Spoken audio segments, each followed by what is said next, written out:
came with this bit of information. Basic setup of some hardware that allows you to mount it on the wall. I'm not going to picture that, it's real basic, but it's in there.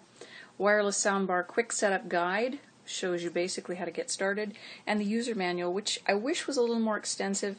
There were a few questions, particularly when pairing the soundbar with the Sound Connect on the Samsung TV of ours.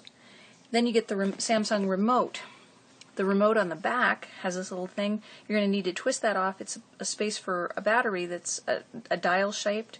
The unfortunate thing is the battery is in all this plastic. I almost threw it out, so be really careful. You're going to have to look for it. It's on one of the styrofoam pieces. On the remote, up at the top, you get the power button, you get the source button. Source is how you get to Bluetooth and things like that. Here's a mute button, of course volume, forward. This is like the refresh button. One button that's very helpful in trying to dial in the sound is this sound effect button. 3D sound kind of enhances it, but in some cases it was harder to hear things because it adds to the subwoofer. You have audio sync. If for some reason the people are saying things on your screen and it isn't matching up to what you're hearing, you would hit that. A dim switch, which has to do with the display on the soundbar that I'll show you in a minute. And then you have the equalizer woofer. You can go up and down with treble and bass just by three bumps either way. And you have a Bluetooth receiver. You also get this adapter. Because of the angles on the back of the soundbar, you kind of need this if you want to put a line in with USB. And speaking of line in, you get a line in cable for hooking up certain, like an MP3 player or something like that. This is the remote that came with our Samsung TV, and what I wanted to show you is if you do have a Samsung, go to Tools, press Tools, and look up on your TV for the AnyNet settings. That's what you want to be able to pair the soundbar if it has Sound Connect. And I'll go ahead and click on that. It says Device List. If I go ahead and press that, I won't see the soundbar. That was confusing to me.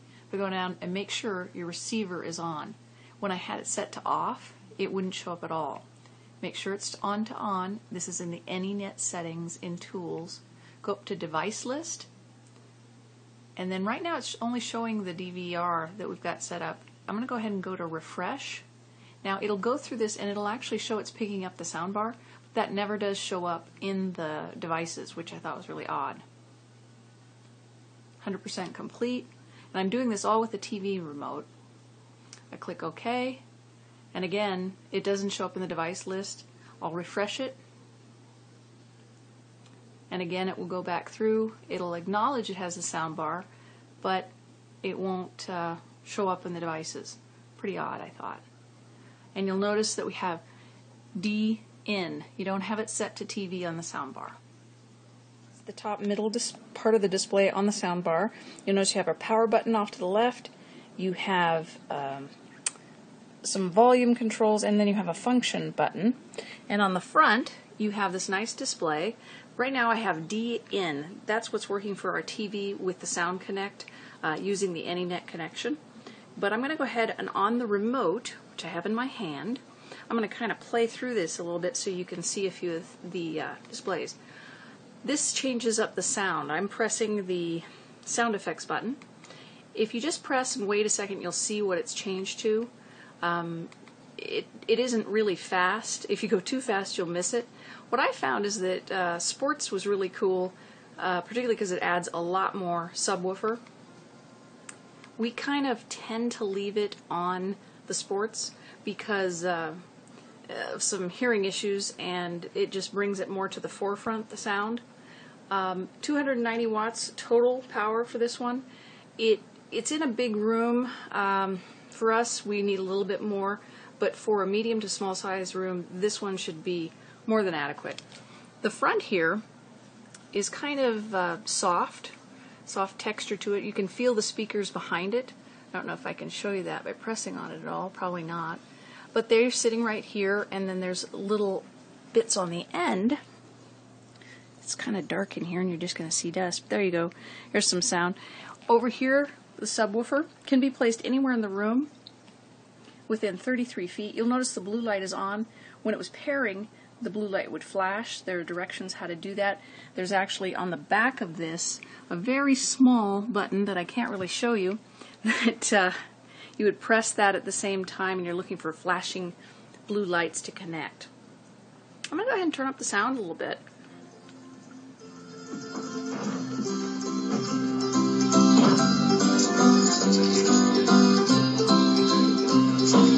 And that's about midway. Fast, don't you? That is maxed out. So as you can see, you can play with it any number of ways.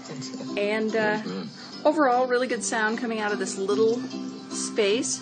Just for comparison, I've left the old soundbar that we have, and it's just so much bigger, and this one has so much more power. Really clean along the bottom of the Samsung. Doesn't interrupt the remote for the TV at all, which was one of the concerns we had. The other thing you can do on this one, before I forget, is if you change up at the upper right, the source button, you have options, an auxiliary line like I showed you that comes with HDMI, so you could have your Bluetooth, or excuse me, your Blu-ray player all connected by HDMI. Bluetooth, it was paired with my daughter's iPod just a little while ago, playing music. TV, that would be if I was using the optical. And you can set up a USB connection. Again, going back to D-in, because we set it up with the Sound Connect. Sync the soundbar to the TV, I can use the main remote, the main TV remote, to just go ahead and hit the power, and both should come on. So I'm going to go ahead and do that now. You'll notice down low, the lights on the soundbar should come on, but they don't. It turns both off, but it won't turn on the soundbar. This is using the Sound Connect AnyNet, and so then I have to go find the second remote and go ahead and turn on the soundbar, which I shouldn't have to do. They should both go ahead and work together. So here we have footballs on. I can adjust the volume using the main remote. Because the soundbar is connected with AnyNet, you can see the volume going up. You can hear it. Sounds good. Now, let's say I want to turn off the TV and the soundbar. I go ahead and I take the main one, press the power. So it's turning off the soundbar. You can see that off.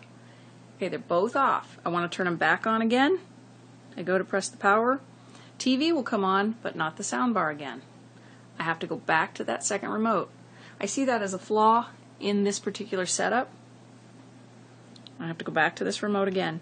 Not much point to having the other remote synced if you have to continually go back to the main remote for the soundbar.